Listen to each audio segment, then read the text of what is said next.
A burial society is a form of friendly society. These groups historically existed in England and elsewhere, and were constituted for the purpose of providing by voluntary subscriptions for the funeral expenses of the husband, wife or child of a member, or of the widow of a deceased member.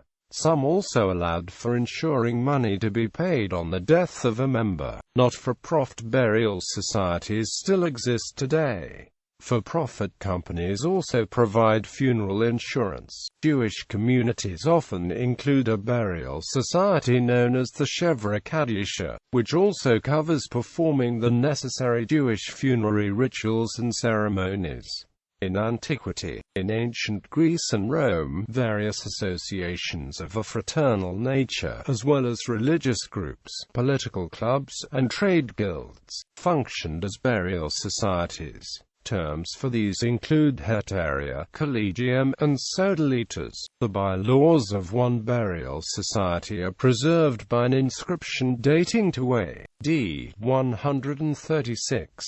Discovered at Lanuvium, the Lex Collegia Salutaris Diani A. Antonoi details the cost of joining the society, monthly fees, regulations for the burial of members, and the schedule for the group's meetings and dinners. Another example at Rome was the College of Aesculapius and Hygeia, founded by a wealthy woman in honor of her dead husband. Inscriptional evidence exists for burial societies throughout the empire, not just in the city of Rome. One of the ways that the Romans made sense of the earliest Christian groups was to think of them as associations of this kind, particularly burial societies, which were permitted even when political conflict or civil unrest caused authorities to ban meetings of other groups. Pliny identified Christians, collectively, as a hetairia. 19th century, Edmund Roberts mentioned the European and Burial Society when he visited Cape Town, South Africa in 1833.